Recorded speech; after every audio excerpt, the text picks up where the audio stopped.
Hi Simran, how are you? Hi Julie, I'm great. How are you doing? I'm very well. Simran Chabra is joining us from Ahmedabad, Gujarat, and she's a stylist. She's going to talk about sustainability with styling. So, Simran, do you want to tell our viewers a little bit about what do you do? So, I'm technically a fashion designer, but ever since I started studying, or even right before college, I've always been very interested in styling people, in styling myself, in just I feel like that I have an innate eye for things wherein I can put together things in my head and they tend to look good. So that's exactly what I do now for brands and for people and for myself. So, Simran, do you want to tell our viewers, about your brand a little bit? And I think you've been talking about the styling with nature. So, do you want to talk about that? So right now, as a stylist, but also a fashion designer, I am in the process of launching my own brand.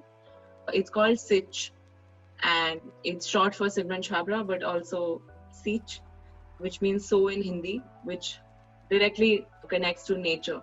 Right. And so the shirts that I'm wearing, one of those which I'm wearing, they're all inspired by nature. It's also because I think right now we are at a point in our lives in a pandemic where we crave nature so much and we want to be around nature. Right. So the entire collection is from a design and styling point of view to take you closer to nature, but also the colors of the collection are inspired by the skies of Sri Lanka that I saw at different times. So I've tried to incorporate as much nature as I could, and the fabrics that I've used are pure cotton linens. So Simran, tell us about your styling and what is sustainable styling, if I may ask you that. That's a very good question. So I think the times that we live in right now, life has come a full circle wherein we've gone from fast fashion, avant-garde, wanting everything, and back to the basics. I think we're all gravitating towards, good materials, good fabrics, buying from smaller designers. So for me, I started practicing sustainable styling, I think about a year ago. It had been in the back of my mind with Marie Kondo and minimalism everywhere, everyone cleaning out their wardrobes.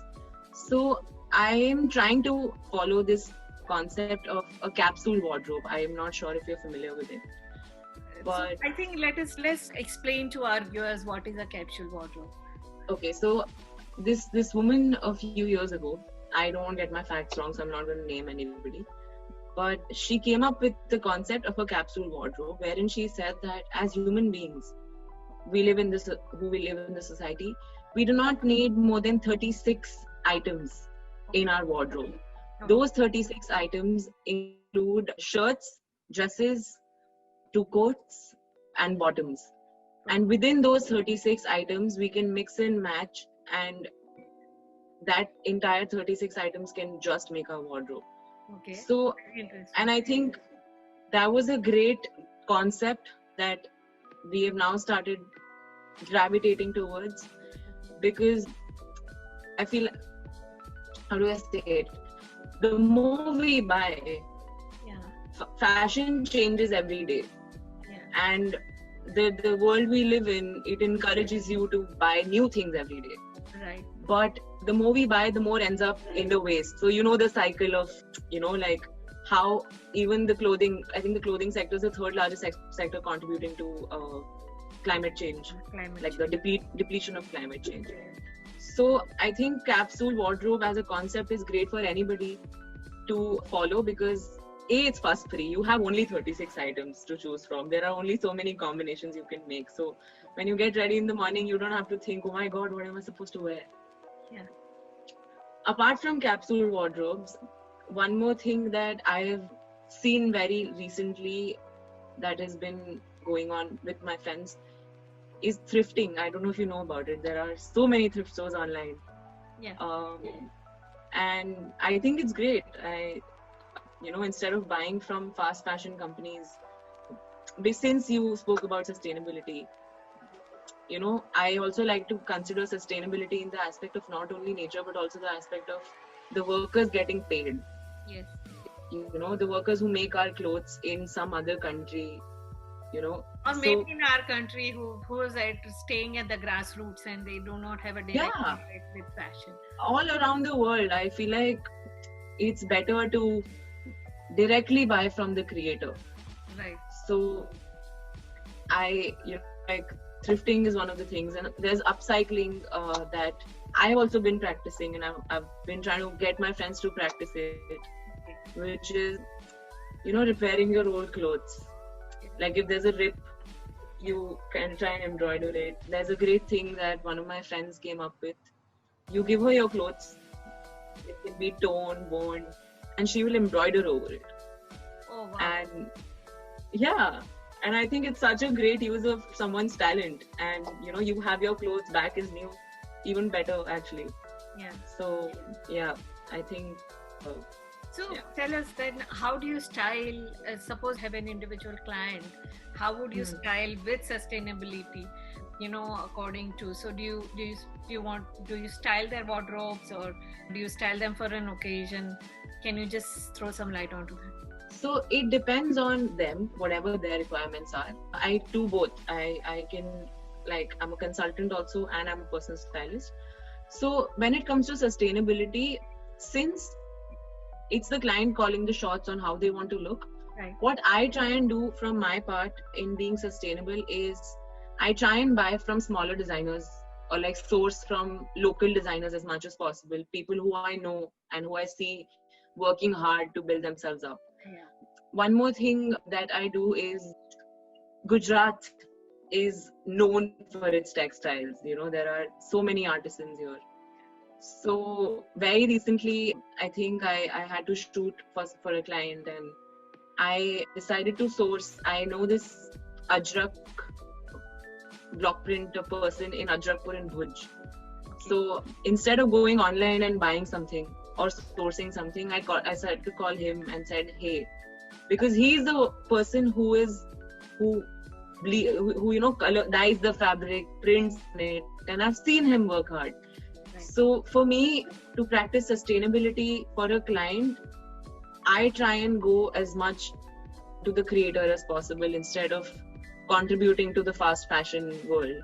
Yeah. Because I think we all are doing too much of that, and look where we are. So I think, Yes, very interesting. So Simran, what are the recent challenges you face post-pandemic with your business? So as a stylist, it's also as a designer, I think because it's great that people are being more mindful about things, but because of the disparity in everyone's incomes and the recent lull in the economy, it's hard to get projects. The number of projects I've been receiving has reduced. Obviously so, because people are wanting to invest more in their basic livelihood. Yeah, so I think that is the situation around. And also as a small designer, and I've seen other small designers, it's hard to keep going, because if there's no sales, how do you keep your business running? So I think the pandemic has paused that's the biggest challenge. So I have been talking to a lot of women from around the world, and what we've been discussing is that there is a new concept called creative de-risking. So creatively, how can you sustain yourself through the downturn of economy, and how you can work on your business model to for you, I understand that there is no incoming, but then there are a lot of skills which you can acquire during the time when you're just sitting around at home. So have you thought about that, and have you worked on it? Of course. So I think with the world going online, I'm learning more about digital marketing and how to present myself, but I'm also trying to learn more about sustainable design. So even when it comes to the kind of packaging that I do, if I have to send this shirt to someone, I recently discovered I could use seed paper. Okay. So what that does is, instead of normal paper or anything else, you can plant the paper, and it'll, if you can sow it, and if you water it, it'll become a plant. Blank. You can use the paper to write, Right. and if you throw it away, it's completely recyclable. So I think that was a great thing that I stumbled upon, because I've been looking for more sustainable options for everything, right from the fabric to the printing to the packaging. So I've been trying to be more informed about the recent, because I think everyone's gotten creative in the pandemic. Yeah. So like you said, everyone's coming up with new ideas. Yeah. So I'm just trying to like stay updated and see how I can incorporate them in my brand, and vice versa. So it's a collaboration of sorts with everyone. Okay. Simran, tell us, where do you see yourself in another 5 years? In another 5 years, I'd be lying if I said, oh, I know exactly what I want to do. Right. But I definitely know that I want to have I want to scale in terms of the clients I get, but also I want the main USP of my brand to be the fact that we are sustainable. Right. Because styling as a concept, everyone in India knows what styling is. Yeah. But I think with styling and sustainability, we still have a while to go, because it's more about educating people. So I think I want to educate as many people as I can about more about being more sustainable, and following more sustainable ways of being, like the capsule wardrobe I said, and upcycling and thrifting. These are just like some examples. So yeah. So you want to basically work on the pace to scale up your business. Yeah. And that's where you see yourself in another 5 years, that you are completely environmentally conscious. Environmentally conscious, yes. Okay. Also, if I'd also like to go vegan if I can in the next 5 years. There's this, I've been talking to a lot of women. So a very interesting girl I spoke to just few months back when I started my YouTube channel. And she was looking at somebody who's making from leaves. I think they're making leather out of leaves, and they are going to create a whole brand of footwear out of it. That's so great. So it is, I think, it has been a great learning process for me, because you talked about the recycled paper or the biodegradable paper for your brand. So I've been learning so much, and I'm really enjoying talking to women or girls who are talking about sustainability, because I think that's the way forward. So Simran, the last question is that what motivates? What motivates me? I think that's a hard question, because there are a bunch of things that motivate me, but I think the main one being that it's a very small little story I have, that I was in DPS, and on our way every day we used to pass this lake. And over the course of 14 years till now, it's been more, I saw that lake dry up. And it kind of hurt, because that lake had subconsciously become a part of my childhood. And then, as you grow up a little more, you start to be more conscious about what's going on around you. How, I think, I don't know if you heard the 7-year, the countdown that someone's put in New York, that the world is going to end in 7 years. So it's just those things that we are here for a while and we are doing something for ourselves. But how do you give back? We as humans have just taken from the earth. So I'm just trying to give back in the one way I know how, that is with fashion. So time for all of us to give back, I think. Yeah, I completely agree.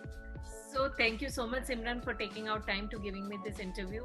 Very interesting. I enjoyed learning about your styling, sustainable styling.